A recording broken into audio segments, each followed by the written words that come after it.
Assalamualaikum warahmatullahi wabarakatuh. Kembali lagi bersama saya, Siti Maimunah. Nah, kali ini saya akan menjelaskan materi tentang statistika, yang mana materi statistika ini sudah kita pelajari di kelas 7, kelas 8, dan sekarang kita akan mempelajarinya di tingkat SMA. Nah, sebelum kita membahas materi kelas yang tingkat SMA, kita mengulang terlebih dahulu materi yang kita pelajari di tingkat SMP. Nah, pada bagian yang pertama ini, saya akan menjelaskan mengenal statistika. Nah, adapun yang saya jelaskan di sini adalah mengenal statistika dan penyajian data. Kita bahas satu persatu. Yang pertama, mengenal statistika. Apa sih artinya statistika? Statistika adalah ilmu yang mempelajari cara-cara dan aturan dalam pengumpulan, penyajian, pengolahan, serta pengambilan kesimpulan dari suatu data. Nah, lalu apa arti data? Data itu adalah informasi yang diperoleh dari suatu pengamatan atau penelitian. Banyaknya data yang muncul dari suatu penelitian disebut dengan frekuensi. Nah, adapun cara penyajian data itu dapat dibuat dalam 4 bentuk. Yang pertama dalam bentuk tabel, diagram batang, diagram garis, dan diagram lingkaran. Nah, langsung kita ke penyajian data. Di sini ada contoh soal.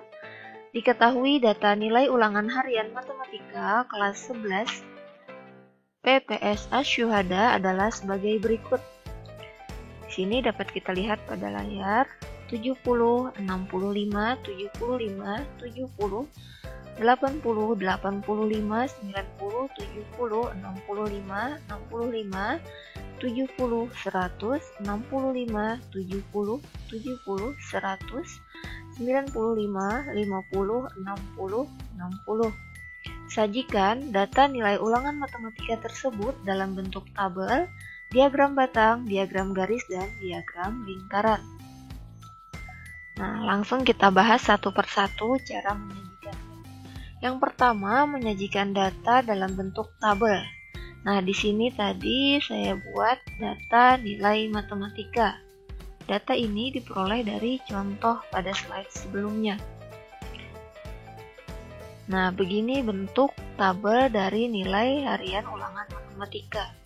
Bagaimana kok bisa dapat bentuk seperti ini? Nah, caranya untuk membuat dalam bentuk tabel itu, kita urutkan dari nilai yang paling rendah sampai nilai yang paling tinggi. Kita lihat dari nilai matematika di sini yang paling rendah adalah 50.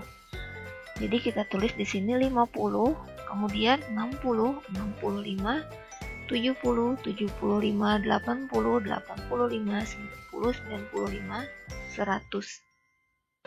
Jadi dari nilai yang paling rendah ke nilai yang paling tinggi. Nah, kemudian bagaimana cara menemukan frekuensinya ini? Kita lihat di sini, nilai 50 pada data ini ada berapa? Nah, nilai 50 di sini cuma ada 1, sehingga ditulis frekuensinya 1. Kemudian nilai 60 ada berapa? Nilai 60 di sini ada 2, sehingga frekuensinya ditulis 2. Nilai 65 ada berapa? Kita hitung 65. Ada 1, ada 2, 3, dan 4. Nah, nilai 65 ada 4. Begitupun seterusnya. Sehingga nanti jumlahnya adalah 20 data. 1 ditambah 2, tambah 4, tambah 6, tambah 1, tambah 1, tambah 1, tambah 1, tambah 1, tambah 2. Jumlahnya adalah 20. Sama dengan jumlah data yang ada di sini. 1, 2, 3, 4, 5, 6, 7, 8, 9, 10, 11, 12, 13, 14, 15, 16, 17, 18, 19, 20. Nah, jadi yang diingat penyajian data dalam bentuk tabel itu adalah kita urutkan dari nilai yang paling kecil ke nilai yang paling besar, atau dari nilai yang paling rendah ke nilai yang paling tinggi. Nah, kemudian penyajian data dalam bentuk diagram batang.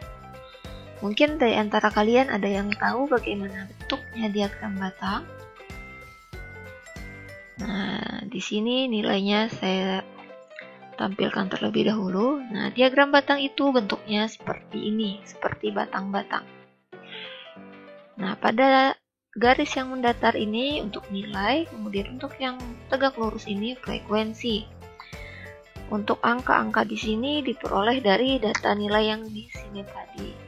Caranya sama, kita lihat dari nilai yang paling rendah ke nilai yang paling tinggi. Kemudian frekuensinya kita tulis di sini 1, 2, 3, 4, 5, 6, 7 dan seterusnya. Untuk nilai 50 ada 1. Berarti 50 itu dengan 1. Kemudian 60 di sini ada 2. Berarti 60 pasangannya 2 dan seterusnya. Jadi cara menyajikannya sama, diurutkan dari yang nilai yang terkecil ke nilai yang terbesar. Kemudian kita hitung frekuensinya. Nah, ini dalam bentuk diagram batang. Dapat diingat ya bentuknya untuk diagram batang itu seperti ini. Kemudian untuk diagram garis, caranya sama seperti menentukan diagram batang dan dalam bentuk tabel tadi. Bentuknya saja yang berbeda. Nah, diagram garis itu bentuknya seperti ini. Ini data dari contoh soal tadi. Kemudian kita urutkan dari nilai yang paling rendah ke nilai yang paling tinggi. Jumlah yang memperolehnya dari yang paling kecil ke yang paling banyak. Nilai 50 itu ada 1, nilai 60 itu ada 2, nilai 65 ada 4 orang, nilai 70 ada 6. Ini 1, kemudian nilai 100 ada 2.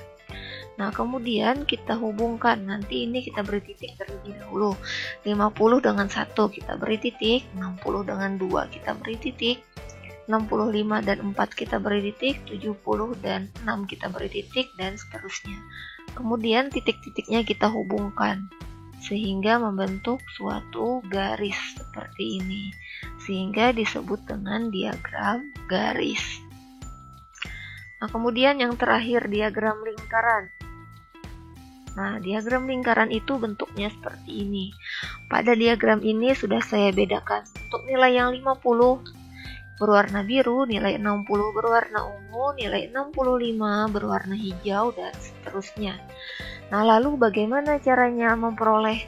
Kok bisa nilai 50 itu 5%, nilai 60 10%, nilai 65 itu ada 20%, dan seterusnya. Nah, caranya seperti ini. Kita buat dalam bentuk tabel dulu untuk nilai yang paling rendah ke yang paling tinggi, kemudian frekuensinya, kemudian kita hitung. Nah, di sini semuanya pernya adalah 20. Di mana mendapatkan nilai 20 ini?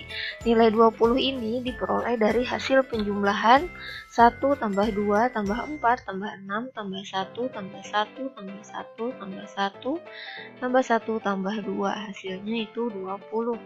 Sehingga di sini ditulis frekuensinya 1 berarti 1 per 20 dikali 100%. 1 dikali 100 hasilnya 100 dibagi 20 hasilnya 5. Sehingga ditulis 5%. Kemudian di sini 2, frekuensinya 2 berarti 2 per 20 dikali 100%. Hasilnya 10%, yaitu 2 dikali 100, 200 dibagi 20 hasilnya 10. Dan seterusnya. Nah, di sini semuanya per 20 karena jumlah dari frekuensinya di sini adalah 20. Nanti jika jumlah frekuensinya itu bukan 20, misalnya jumlahnya 40, berarti di sini pernya semuanya 40. Nah, sehingga dapat ditampilkan diagram lingkarannya seperti ini dalam bentuk persen. Nah, seperti itu tadi. Nah, demikian pembahasan materi saya mengenal statistika dan penyajian data. Pada materi berikutnya, saya akan membahas ukuran pemusatan data. Adapun yang saya bahas pada video berikutnya adalah menentukan nilai rata-rata atau median dalam bentuk data tunggal. Seperti apa kelanjutannya? Silahkan nanti disimak video berikutnya. Sampai jumpa. Wassalamualaikum warahmatullahi wabarakatuh.